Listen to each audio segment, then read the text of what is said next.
With the wheel drivetrains in place, I'm now thinking of the drivetrain for the claw arm.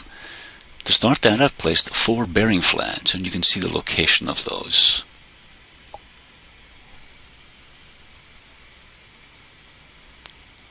I've now added 2 84-tooth gears, and again some shaft collars. Now just be careful how you align those gears. They're not symmetrical. I'm just highlighting that for you now. Make sure you set up those gears correctly. Also keep in mind to add that angle constraint so the gears and the shaft drive each other. Next thing we want to do are add these smaller gears. These are the gears that will be driving those larger 84-tooth, and these are 12-teeth gears. There's a spacer, a gear, and then a shaft collar. And again, that's a 3-inch drive shaft that's in there. Let's see how those move. Well, that looks pretty good. Everything's moving, and the bottom's moving, but they're not moving together. So we need to be able to fix that.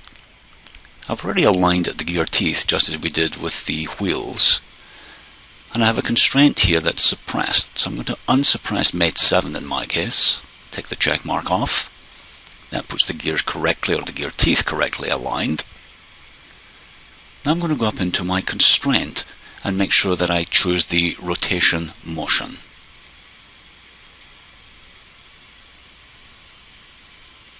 So motion tab, select the circular face on the small 12-tooth gear, and because I selected the 84-tooth gear first, I key in 84 divided by 12, and that gives me the correct ratio. And I have to select the reverse solution.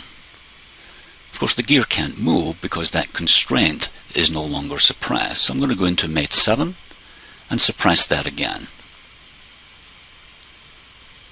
So with that constraint suppressed, those gears can now move correctly. And there we see that. As I rotate one gear, we can see that this smaller gear is rotating as well. And of course, the small gear will rotate 7 times for 1 revolution of the large gear. To drive that small gear, I need to insert a motor. So the motor will be driving that drive shaft, which will eventually drive the arm and the claw. I'm going to put in one of 2 motors, and it's the one with coupler that I'm selecting.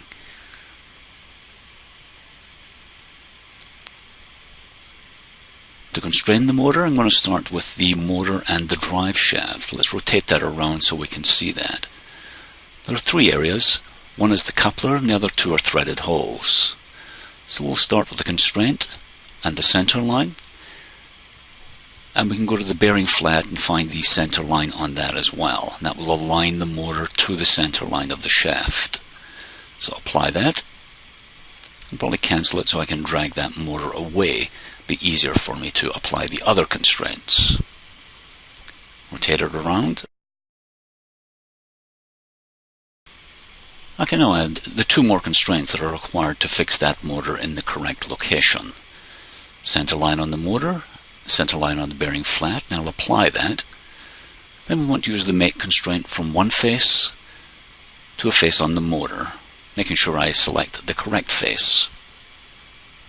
And there we are. So the motor is now correctly located on that vertical support.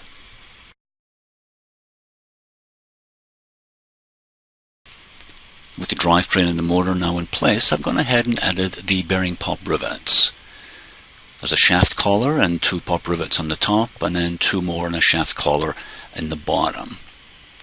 And on this side, shaft collar, a couple of rivets. There's only 1 bearing pop rivet on the bottom bearing flat. That's because the shaft to the motor goes through 1. And then I've added a 6x32 by ½ inch long screw and a 6x32 1/4 inch long screw. I also want to turn off the visibility of those work planes, so I simply go to View, Object Visibility, and select Work Features.